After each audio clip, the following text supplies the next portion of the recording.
Welcome to Season 2 of Red Sox Digest, the only show where pain, sarcasm, and false hope collide nightly, like a Masataka Yoshida ground out to second. We break down every loss, every meltdown, and the occasional win, with sarcasm, facts, and no front office spin. Subscribe today at RedSoxDigest.com, or keep wondering how a wildcard team spent an entire offseason avoiding power hitters. And now, here's the crew at Red Sox Digest.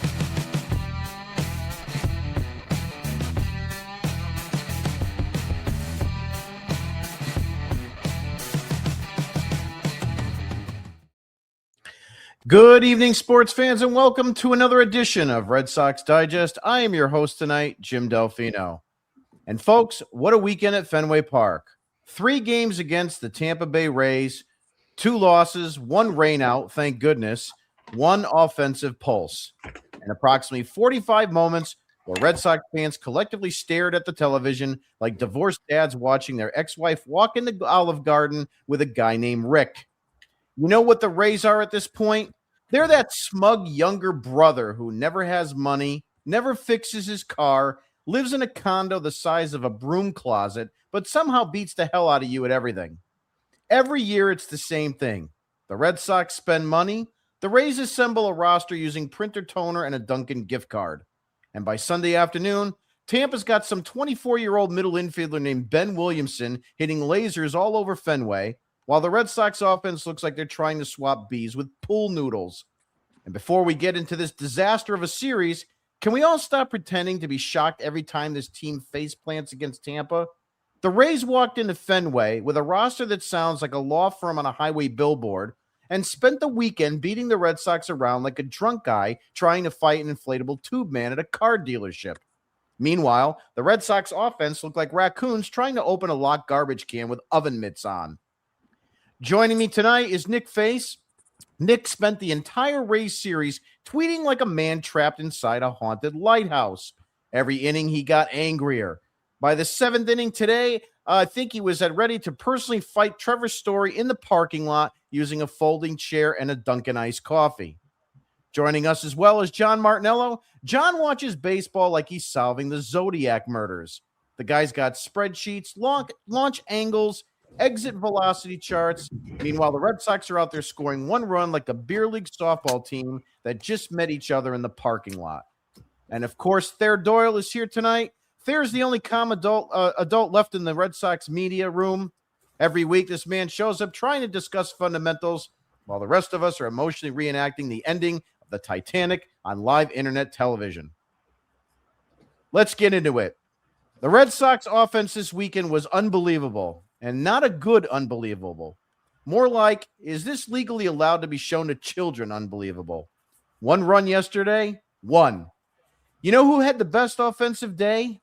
Mickey Gasper. Mickey Gasper sounds less like a baseball player and more like the guy who sells fireworks out of a storage container behind a seafood restaurant. And somehow he was the bright spot. Trevor Story? Oh my God. At this point, every Trevor Story at bat feels like a surprise tax audit.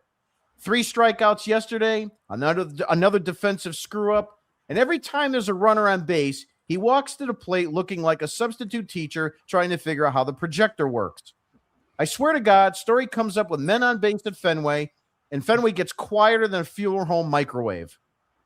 Meanwhile, the Rays just keep manufacturing players in some underground baseball laboratory. Who are these guys? Ben Williamson, Ryan Valade, Taylor Walls, Jonathan Aranda. They sound like names you hear from when your furnace breaks. Yeah, we got Taylor Walls coming between 1 and 4 p.m. And then the guy shows up and drives 2 runs off the Red Sox. Every single year, Tampa does this. Every year. Boston's over here holding leadership summits, creating buzzwords, talking about organizational philosophy, while Tampa's just winning games with a roster that looks auto-generated. Can we talk about Fenway this weekend? You could feel the life getting sucked out of that stadium inning by inning. Every time the Red Sox got a runner on base, the crowd reacted like somebody trying to restart a dead campfire. Oh, maybe this is something. And then immediately, strikeout, pop-up, double play, sadness, and a commercial break. By the 9th inning yesterday, Mickey Gasper doubles, Marcelo Meyer walks, and for 5 beautiful seconds, Fenway actually had hope. And then, of course, Rafaela strikes out. Durbin grounds out. Duran flies out. Game over. That's this team in a nutshell right now. They create hope specifically so they can hit you over the head with it. It's like dating someone who texts, "We need to talk" at 9 a.m. and then disappears until dinner.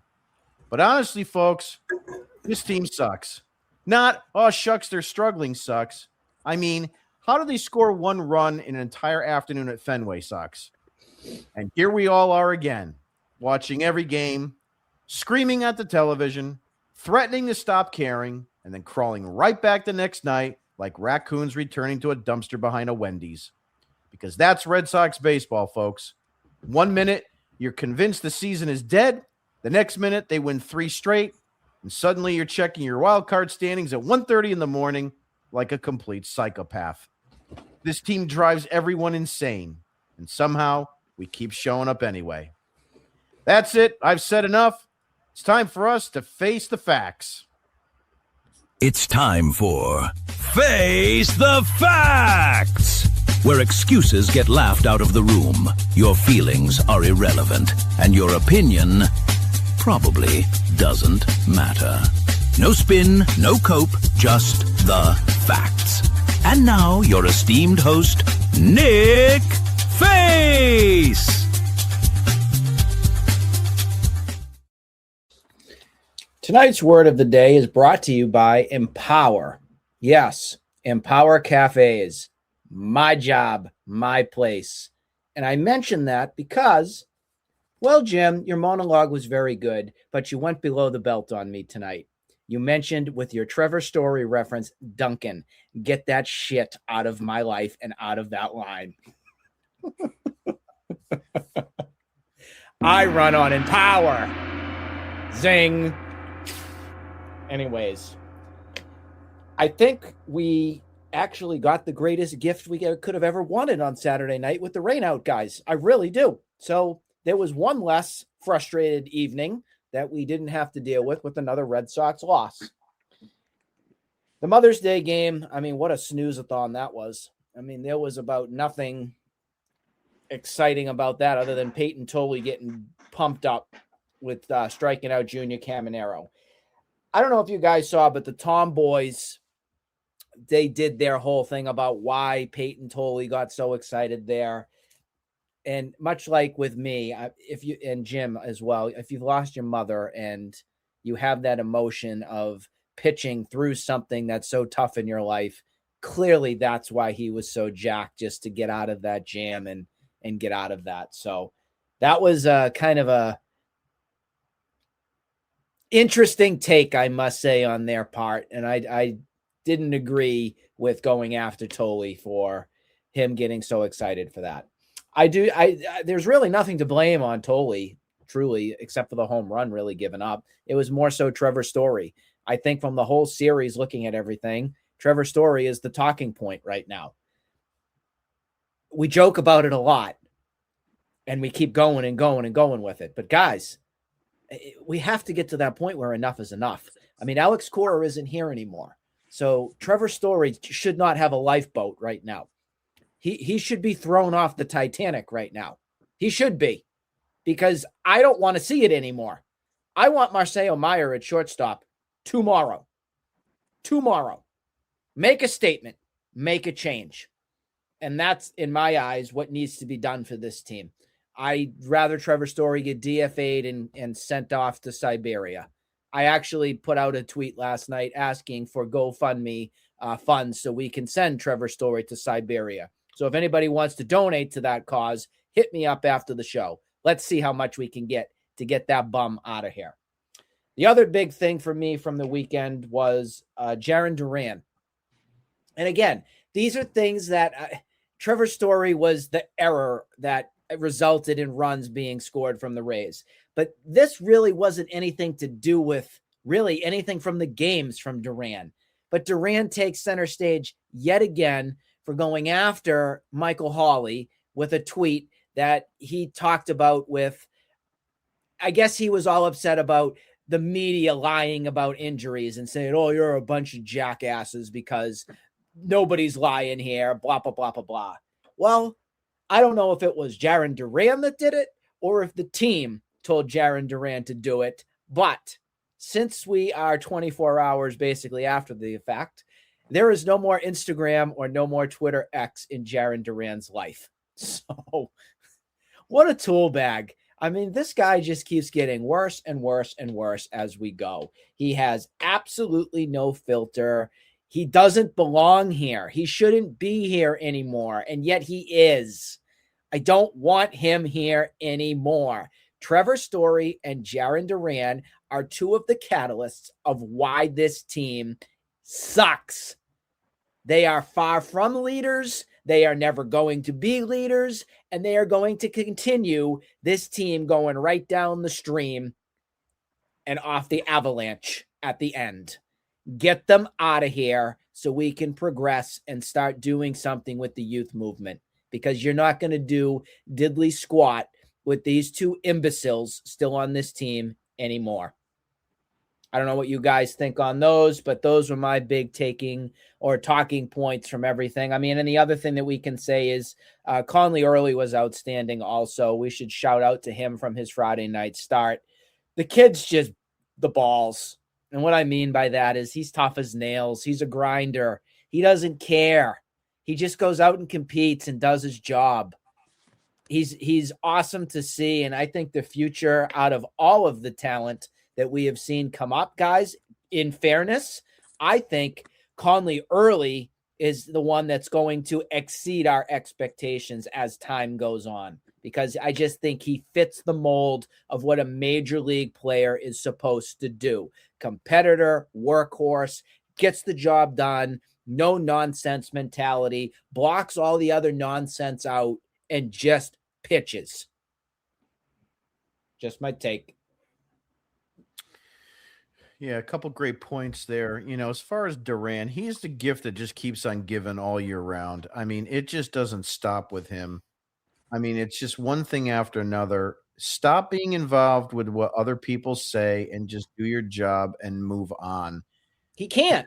He can't do it. He can't help himself. That's the problem. He can't help himself. Your comment on Tolle is well deserved. Jamboy Media was really out of line there. Even Caminero, I mean, he gave Tolle some looks, but if he knew the situation a little bit better, which he should, that would. Caminero should be the last person that should be giving anybody looks. Yeah, out of them all. So he needs to politely take a stroll back to your dugout, guy. Bye-bye. Yeah. You're out. Go take a seat. Yeah. Unfortunately, too many of these guys get too offended on so many different levels, and everybody's the guilty party. Everybody's the person that's been hurt. There's not enough toughness in this world anymore. That's part of the problem. Nick Face's word of the day is brought to you by Red Sox Remote Control Insurance. Because after every Trevor Story strikeout, there's a 78% chance Nick launches his remote through a ceiling fan like Randy Johnson hitting a bird. And now we're going to move on to the Martinello Minute. And now the part they don't want said out loud. No spreadsheets or corporate spin, just the truth, raw and impatient. This is the Martinello Minute. So the Sox lost 2 out of 3, and the only real positive note that I'm coming out of this series with is just that the Red Sox got beat. They played a professional team that's been playing really good baseball, and they just lost 2 out of those 3 games to them. Thursday night was the 8-4 loss in a game that for a split second, I thought that they had a chance of coming back in. At that point, it was a 6-4. Wilson Contreras got the RBI knock and then decided to get thrown out at second base by 30 feet. Junior Caminero hit his first of 2 homers in the series. And if you guys, anybody that was watching that broadcast, that second home run on Sunday, oh my God, it sounded like that a gunshot went off. Like the sore subject, like the guy that was shooting around guns in Cambridge today. But I mean, that second home run, oh my gosh. Yeah, I don't even know why I said that. It's kind of weird. But yeah, that second home run off Junior's bat. Oh my gosh. And then, Nick, to your point about talking on, him having those weird looks to Tolley after he struck him out. Did we not see Junior Caminero a couple months ago in the 6th inning of a World Baseball Classic game that they were beating the shit out of the other team by, acting like a complete buffoon around the base paths, taking 2 minutes to run around the bases, celebrating his ass off. So I don't know, like it could go, Take a it walk. goes both ways. Like I understand it if, I was up in a game 3-0 and the pitcher, does that, maybe he doesn't know about Tolley's mom and, what that day meant to him, with it being Mother's Day. And then on top of that, the day before was the 2-year anniversary of her passing. So, I'm not going to get upset about Junior Caminero on that, but I will get upset with John Boy Media for, not reading the room on kind of what was going on there. But Jake Bennett on Thursday, he kind of was just what would expect out of him. 5 1/3 innings, gave up, I think it was 5 earned. 4 earned runs. He could have been better, but he's a depth piece and there's not really much else to expect out of him. You hope for a quality start, but it shouldn't be shocking when, he gives you the exact outing that he did on Thursday. Friday night, the Sox won 2-0. Wilyer Abreu and Cedon Rafaela hit the solo home runs. And again, Nick, you brought it up, Connolly early, continues to impress us. He had that one bad start, and outside of that, he's been nails this season. He had a 73% strike rate. 22 out of the 26 batters he faced saw first pitch strike. He only gave up 4 hits, and he got out of that bases loaded, no out jam. Chapman looked sharp in that game too. It was his eighth save of the season, and I find it incredible that he has 8 saves this season because just of how little we have seen him. He had that was his 4th appearance in May. He only had 7 appearances in all of April. So it's nice to see that with the limited time out on the mound, he's still the guy that we expect him to be, and that he was last year. We talked about preseason. We can't expect him to be the guy that he was last year, and to this point, he's been nothing short of what he was last year. So it's really nice to see out of him. Just continuing to be that guy that we need him to be, because there's, again, we don't have too many arms. We saw Justin Slayton come back. He looked awesome yesterday, but outside of, him, and Whitlock's been a little bit shaky. We need, someone dependable in the 9th inning. Saturday was rained out. Really quickly, I want to touch on whoever makes the decisions on, games being canceled or being played. These guys let thousands of fans come to the park, pay for parking, buy their beer, buy their drinks, buy the food in a game that I think everybody knew wasn't going to be played. And to call it off 10 minutes before and have all these people pay all this money and not give them a voucher, a credit, anything of that nature it's just really messed up. And, it's something that could have been completely preventable if, at least, 30 minutes, 45 minutes before the game, call it. But letting it get that close to first pitch and have all these people spend all this money there and then give them nothing in return for it, shame on whoever the hell makes up those decisions. And then yesterday they lose 4-1. Peyton Tolley had an underrated game, I think. Error hit, whatever. Trevor Story let him down, and the offense did nothing to back him. Once again, he has one game this year that the offense, in his career really, that the offense has picked him up on the mound. Yeah, so it stinks. Wilson Contreras drilled in the hand. Still no word on, what if he's going to go to the IL or not. Chad Tracy said that they'll check in on him tomorrow. I don't know why they're not doing that today. And they're going to assess him, I guess, tomorrow. I'm terrified of what this team's going to look like if we have any extended period of time without Wilson Contreras and without Roman Anthony. But yeah, so the Rays win the series. Duran, Nick said it, deleted his Instagram after calling out the media. Wilson Contreras might be dead. Trevor Story is officially a zero-tool baseball player. And now that we have the Phillies running into town, They're coming into town tomorrow. They've won 7 of their last 10. And shout out to Mickey Casper for getting his first Red Sox hit in 600 plus days and being the only positive beacon of light yesterday. Yeah, I don't understand why Mickey Gasper can just pepper the wall, but the rest of this team can't do that. I mean, it just amazes me how they just can't even think about doing something like that. And we'll talk more about Trevor Story in a little bit. But the thing about Early, I have to agree with both of you. He's looking really good and looking like a front-end starter. So we may have something there. And he doesn't seem phased, like you guys said. The Martinello Minute is brought to you by Offense Be Gone, the revolutionary new invisible baseball bat spray currently being used by your Boston Red Sox. Side effects include stranded runners, emotional damage, and Trevor Story staring into space after strike 3.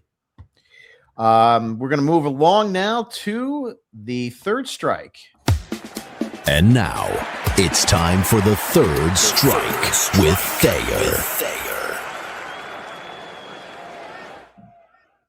I want to thank you guys for sort of providing such an incredible package for me to pick from as I go into this. And let me try to tie it all up into a nice little bow for y'all. Mm-hmm. First of all, John, thanks for recapping it. Who cares? This team is no good. They're not going to be any good. There's going to be opportunities when they're going to show a little bit of life, like the Tiger series. And that's going to be because the opponents provide them with the spark. They're the ones that are putting the adrenaline needle right into their heart and giving it to them. If a team doesn't do it, we have no chance. So from the day-to-day standpoint, I'm really not all that concerned about how this team does. And sort of with your point, sort of getting to this idea of how they sort of did the fans dirty this weekend, Nick, this is going to answer your question. We're not going to see Story moved anytime soon because this team is all about money. And they're not going to waste any of their money in their eyes by moving Trevor Story. This is a team that it's going to be an absolute waste of a season. We're probably going to see some development out of Early, perhaps. Maybe we're going to see some development out of Tolle, maybe. But, Mayor, we all pissed and moaned about Alex Cora not playing him. Why has he got him in the doghouse? Why is he doing this? Why is he doing that? Why is Trevor Story still playing? Well, I think Cora's been gone for a little while now, and Trevor Story is still playing shortstop. So I doubt that's coming from your manager because that man is simply a shill to what Breslow wants him to do. So if Breslow was this man who was so high on Marcelo, saying, I'm not going to trade him, I'm not going to send him to Arizona for Marte for a all-star second baseman, this is my guy, he's allowing this to occur? What kind of leadership is that? This is the guy that cleaned house, that got rid of all these coaches. That's the tough man that understands what he's doing, but yet isn't going to allow his guys to play and develop. We're not going to see anything. I know, John, you've been talking a little bit about trade deadlines and moves. They aren't going to do anything until the very last second because they're going to try to get what they feel is the most out of this. And Breslow is afraid for his life, so he's not even going to trade any of these guys because he knows the minute he goes to tank, they're going to ship him out because that's what this ownership does. They are, we joked a little bit about it when you talked about the firing of Alex Cora. That was a knee-jerk reaction. That was not a plan ahead. That was, everyone's pissed, let's do this. Breslow's upset, let's do this. That's what's going on with this team. That's how they respond to things. They do not have a vision. They do not have a plan. They do not have a goal. This year really could be an opportunity for them to say, you know what, Duran, thank you very much. I'm going to trade you. You're not part of our future. I need to make sure that we have Abreu playing, that we have Rafaela playing, and Anthony is playing left field. Yoshida, you're not going to dump Story and Yoshida. So this idea of let's DFA everybody, they're not going to do that. That is not even an option. We don't even need to talk about it. But let Yoshida DH. Move Story to second base because I don't think they're going to get rid of his money. Let him play second base and do whatever he's doing. Marcelo goes to short. Let those young pitchers develop. but they're not going to do that because these clowns look at, oh, we're 2 games out of the wild card. We need to ensure that people keep coming here, and that's what they're going to do. They're going to continue to say stuff. They're going to say, hey, we have a chance, which is why we haven't seen Roman Anthony. Oh, it's not a big deal, but yet we haven't seen him in a while. That's why Contreras getting hit on the hand. Oh, they're going to evaluate it in a couple of days because they know it's garbage. They know he's trouble, and that we're not going to hear anything. Crochet. Oh, he's just going to go on for the 15 days. Yet we haven't heard a word of him even coming anywhere near it.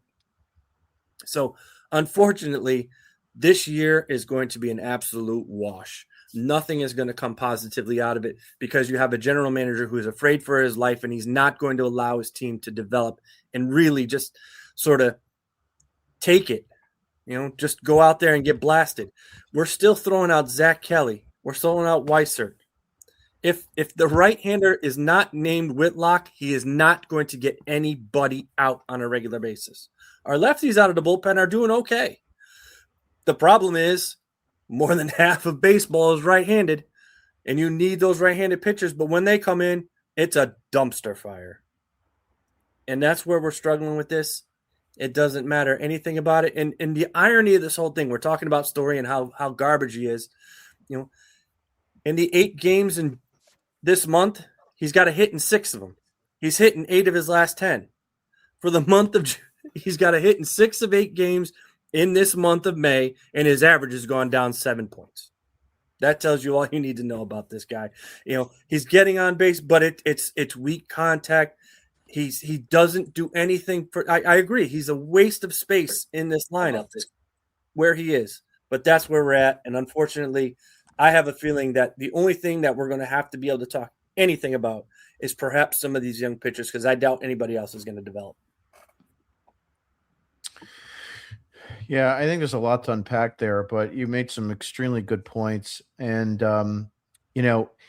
again, we've talked about it a million times. If this was the old regime Red Sox of the early 2000s, you probably would have seen some sort of move being done. Even Dombrowski probably would have done something. But, unfortunately, you've had 2 general managers in Heimblum and Breslow who are in fear for their life. And, of course, now that you fired Alex Cora, the problem becomes, he is the next in line. There's no buffer from him anymore. And that's where the issue is going to lay. And if they continue to, strike this chord that they're only a couple games out of a potential wild card spot, yeah, they are going to continue to tell you that, things are going to turn around and we need to play better and the same old nonsense. But there's been showing online and on Twitter, I think Ballpark Buzz actually had a stat that showed that, most of your intangible numbers under Cora and under Tracy have been marginally the same. I know it's a smaller sample size, but nothing's improved. Nothing has changed. There hasn't been any dramatic, step forwards with anybody. So I think, this is going to be, like Thayer said, just another in the line of disappointing seasons. I think the best thing you can hope for is a last place finish, because then maybe you'll be higher up in the opportunity to get a draft pick. And I think there's also talk about that as being more of a lottery than just what your record is. So we'll have to see how that goes. But regardless, the third strike with Thayer is brought to you by Fenway Life Alert, because nothing says medical emergency quite like watching the Red Sox strand 11 runners while ESPN cuts to Trevor Story adjusting batting gloves for 14 straight minutes. I want to start with some talking points. And just to add more salt to the wound, it's going to be Trevor Story. So let's go ahead and get everybody on there. But enough with Trevor Story already. Trevor Story is hitting 200 with a 236 on base percentage, a 284 slugging, 520 OPS, 2 home runs, 18 RBIs, 7 walks, and 55 strikeouts through 155 at-bats. He's striking out now a 35.5% clip, which projects to roughly 180-plus strikeouts over a full 500 at-bat season. And with runners in scoring position, he's at a 233, 239, 372 slash, and a pathetic 611 OPS. So here's the question. How long are the Red Sox going to keep running this guy out every day like he's a core piece when the numbers say he's basically a rally fire extinguisher? John, I'll start with you. Yeah, I mean, Thayer brought it up of the Red Sox aren't going to burn their money, which I agree with. I don't think that we're going to get a DFA of Trevor Story unless if we do, it's going to be closer to that trade deadline.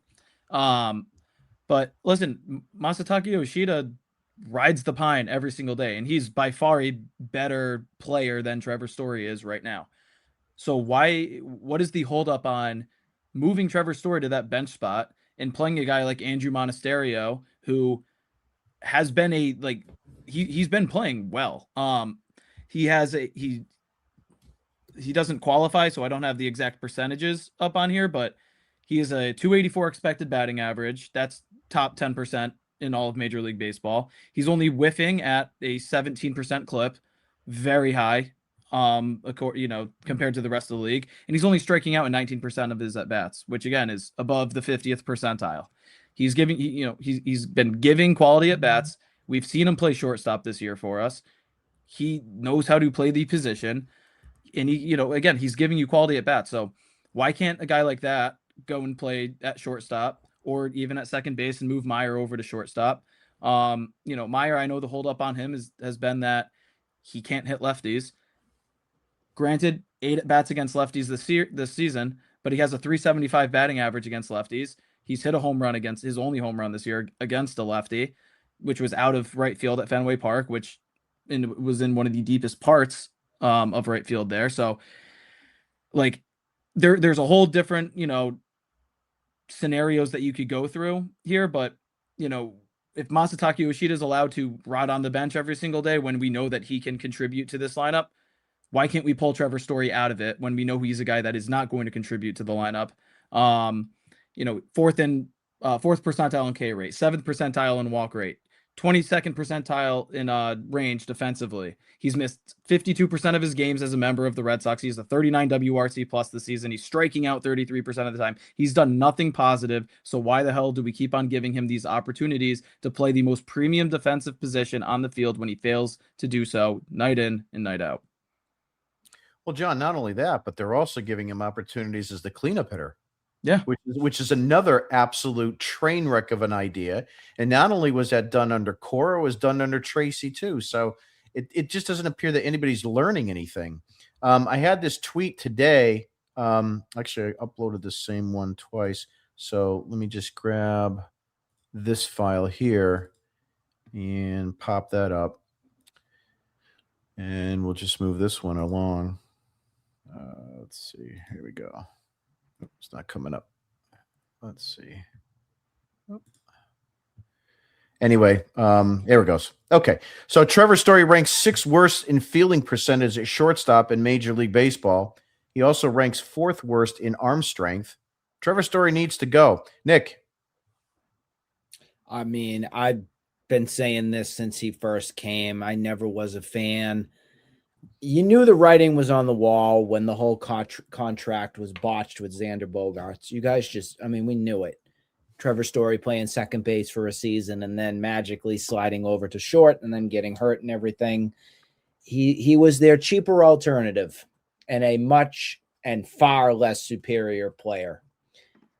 I never liked him as a Rocky. I never thought that anything that he did over there would really translate back here to Boston. I think the only thing that some fans who have a glimmer of hope thinking that Trevor Story is going to just magically get hot as a pistol like he did last season, which I still don't know how he did, late May into late June was basically his highest peak that he had last season. It's not going to happen again. It's not.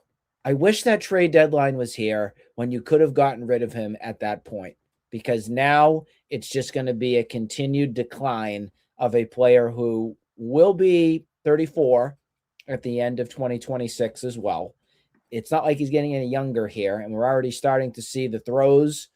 I always kind of look at how it's going to be. I don't know if he's going to make that throw to first base or if Wilson Contreras is going to have to save him from making some sort of a botched play. The range, we know that very well. I mean, we can look at that play from yesterday's game when Tolley threw. I can't believe that the scorer originally ruled that a hit. I had a hat on. and I watched it, and I was at my store, and I threw my hat because I was so mad that the scorer did not give that friggin' play an error. And I caused a little bit of a scene.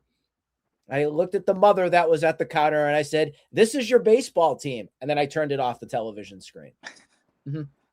I mean, the worst part about that is that's an earned run to Peyton Tolley. I know. And then they called it an error, but they called it a hit and an error, which makes no sense to me. And even professional scorers have gone soft in baseball. Oh, it's awful. Especially at Fenway. Especially with Story. I couldn't believe that was called a hit yesterday when that happened. I was like that emoji guy. I forget which character it is. That red guy that has flames coming out of his head like that. That's how mad I was yesterday that was a frigging hit.